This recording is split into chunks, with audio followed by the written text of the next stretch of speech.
Hello, you are listening to Mixing Music with DK. Welcome back. At this point, you've probably listened to a couple of our other episodes.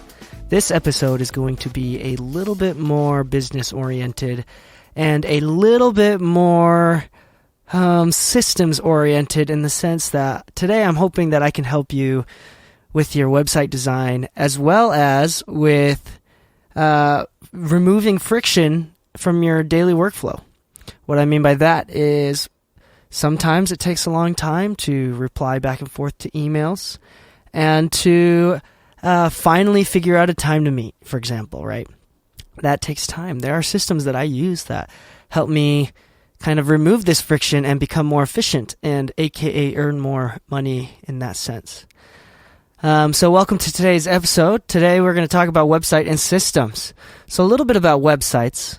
I am not a graphic designer. I am not a UX designer. I'm not any of these things. But as an entrepreneur, I have built many dozens of websites. Some of them really stink, and some of them are okay. Some of them have great traffic now. And I think that I've learned a lot of things along the way, and I've made a lot of mistakes along the way that you don't have to. I would like to start off by saying that I use Wix. I'm a big fan of the drag and drop features that Wix offers. And I'm not a big fan of actually coding things. I've done that in the past and learned how to do some basic formatting and coding to build a super basic website, and that just kind of stinks. Hopefully, Wix is a good enough website. The one thing about paying someone else out to design your website is that if you ever want to make changes, typically, you're going to have to rely on them and continue to pay them money, which is a great business model if you're trying to be a website designer. But companies like Wix makes sure that all the coding gets done behind the scenes as you kind of drag and drop. I really like that feature, and I love not having to rely on someone else, so I do recommend that. So why is it important to have a website? I don't necessarily think it's super important to have a website. I know lots of super high world-class people. Maybe not a lot, but a few people that don't need a website because they have social media and word of mouth, or they have a website and it's not really being used that often. But I would say that for most of us, if you are listening to this podcast, you're probably in the demographic of you need to keep up a website. And the reason why you would want to have a website is to have a landing page for your guests to come see your portfolio in public, and without having to come into the studio, and allow people to creep on your business. I mean, we live in an age where people like to be creepy and stalk people on Facebook and Instagram, and you got to give them one extra spot to have them stalk, and have them creep on you and figure out what you're all about. A place that shows your portfolio, including your demos, your services. I'm really anti a gear page. I think if you have a gear page, that's taking attention away that you're a service about your customers, and it's more of a service for your own self-indulgence. So I'm really against gear pages. We could talk about that later. As well as like a place for people to contact you, or like whatever your call to action is. I mean, if you're obviously selling t-shirts, your call to action would be, hey, buy my t-shirts, buy now. Go check out these shirts on sale, right?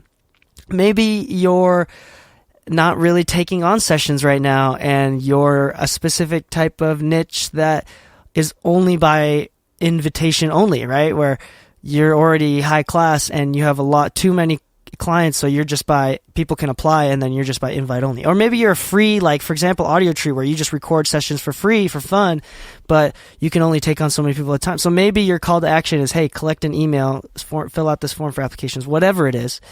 But you need to have a place where these potential clients can't really do that from social media.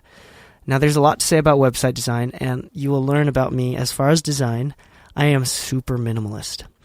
There's a podcast that I recommend listening to. It's called Six Figure Home Studio. They are all about business and the economics of having a home studio, basically.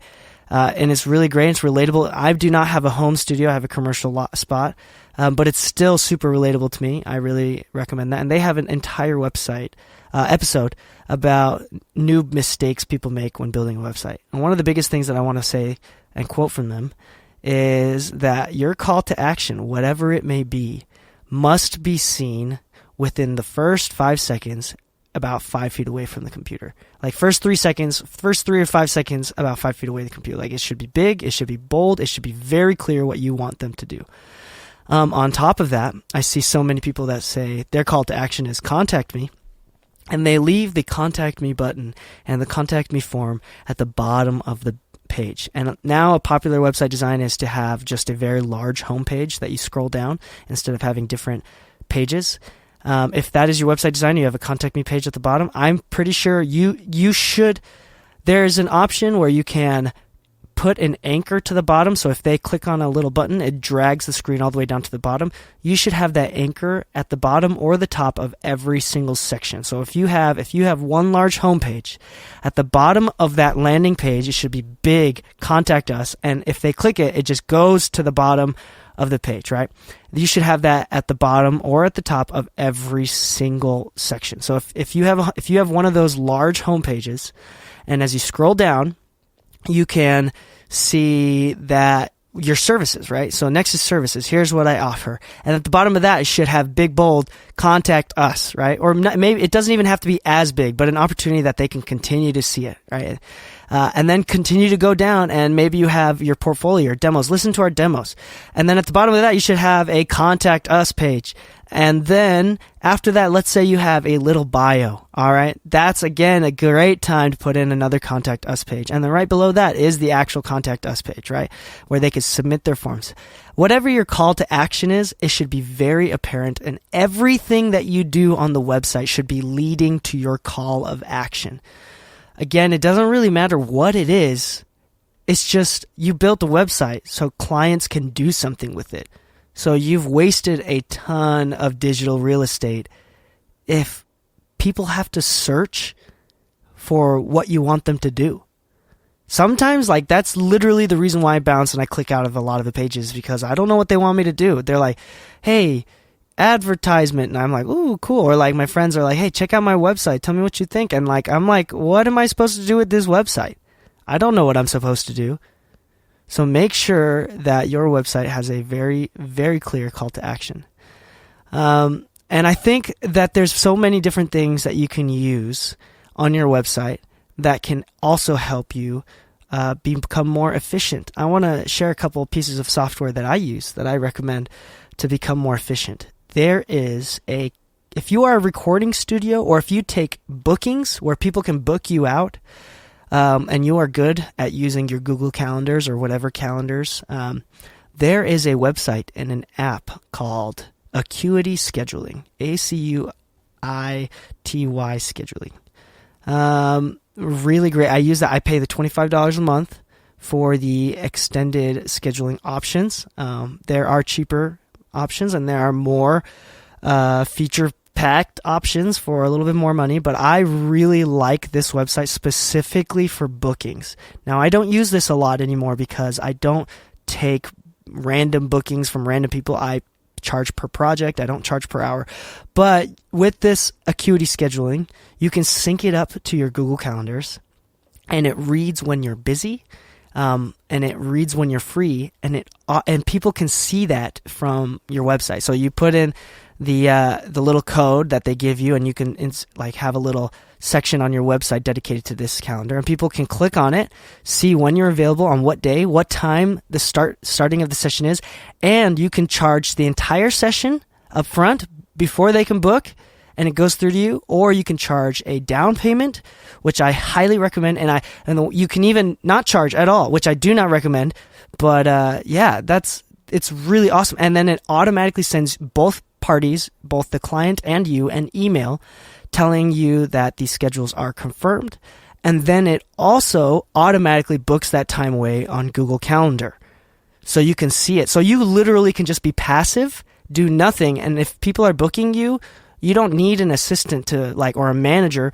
I mean, unless you're large scale with multiple studios. But even if that's the case, Acuity, for the larger features, the larger prices, they accommodate multiple studios. So if you have 3 resources, for example, and that's the word that they use in Acuity, as in 3 studios, right? Where 3 people can be working at the same time. It takes into account each resource. So if one resource or one studio A gets booked, studio B and C can still be booked via this website. It's really great. And it books it all out on the calendars. And there's so many features that I just can't even explain. I really recommend Acuity for hourly booking. I love it, and I think that alone, like $25 a month, you know how much more money I've made? I think my sales increased about 63%. When I did the math, my sales increased about 63% ever since I installed Acuity, specifically just because it made it way easier for them. We didn't have to do email tags where like, hey, like, when are you available? I'm not available then. You're available then? No, I'm not. Or you kind of finally finding a time, especially when it's with the band, right? Where if the band has, like, I'm in a funk band and we have 8 players, like, scheduling with us is impossible because there's 8 of us, right? But with Acuity, you can make them do all the work. You can outsource the work to the groups, to the band and the artists to figure out a time that works with you. And that's great. That's making your system efficient, and that's earning more money. A little bit about deposits. I do recommend, I have noticed a huge spike in a downward spike in and level. I have almost no canceled or rescheduled appointments anymore when I started charging a larger deposit. This is something that should be up to you, but specifically for the sake of you don't want people canceling on you and you don't want people rescheduling on you and you want them to take their session seriously, charge at least a small deposit. I don't recommend anything less than 10 or 20%, but like right now I think my deposit is only 25%. Like, it's not a lot, and I have a whole policies list on my page of what happens if they do cancel and whatnot, but I don't really have to worry about it because most people don't cancel anymore ever since I started requiring a down payment.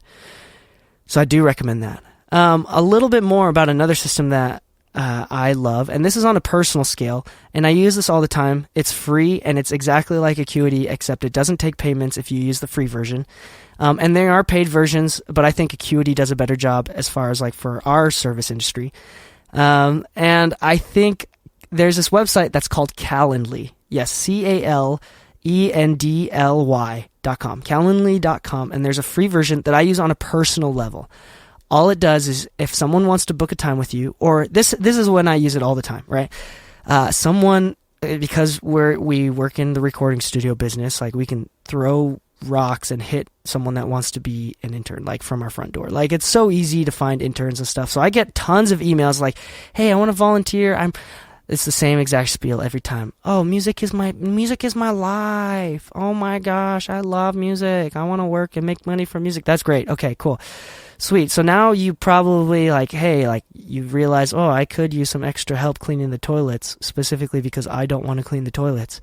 And you're like, okay, maybe I'll meet with this guy. So what I do is if they send me an email or text, I will send them a link. My link is calendly.com/DK. And it takes them to a website. It says book a 60-minute meeting with DK. Now, you can set that time to be whatever. So the free version, you can only set one type of meeting. If you have a paid version, which I think is like $8 or $12 a month, you can offer them different types of meeting: 20 minutes meeting, 15-minute meeting, 60-minute meeting, 2-hour-long meeting, 30-minute meeting, different types of meeting. And so for me, I only have one option, 60-minute meeting, because I use the free version, because this is just for my personal life. I use it for personal life and for work. I have them set it up, and what it is when they go in, it says, hey, when do you want to do it? And exactly like Acuity, it shows when I'm available, and they say, oh, like, let's do Thursday at 5 p.m. because that's when I see DK's available. They click on that date. They have to enter their name, their email address, and their phone number, and these are all customizable, by the way, what they enter. And then I ask, what are we meeting about? Just in case that I forget, or somebody random, or so I give them a link, and then 2 months later they actually use it, then I totally forgot about them. So I ask them, like, what are we meeting for, right? And at that point, I can either text them or call them and email. And Calendly will send me an email and will send a confirmation email, just like Acuity, to the person that's booking. And again, it books it out automatically on my Google Calendar, which Acuity sees that. Well, I don't use Acuity as much anymore, but Acuity sees that and sees that I'm busy on that time for that hour, and I don't get booked on that hour. So it's super duper great. Like, these tools are great way, great systems for becoming more efficient. Less time figuring out when to meet, and less time figuring out the little details and getting more time for the craft and what you're good at. That's kind of it for today's episode. I do recommend those two companies. I do recommend taking your time working on your website. I wish I could say a little bit more about the website, but I'm not a pro in that. I'm going to be totally honest. I'm humble enough to realize I'm not a pro, but that is one big mistake that I see is the call to action.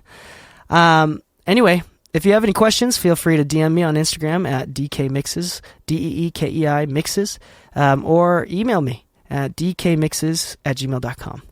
Have a great day and stay saucy. 1, 2, 3.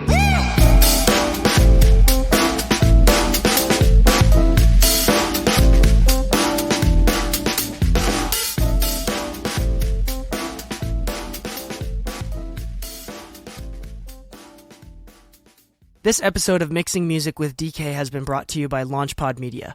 If you want to start a podcast, make sure to start it right with LaunchPod Media.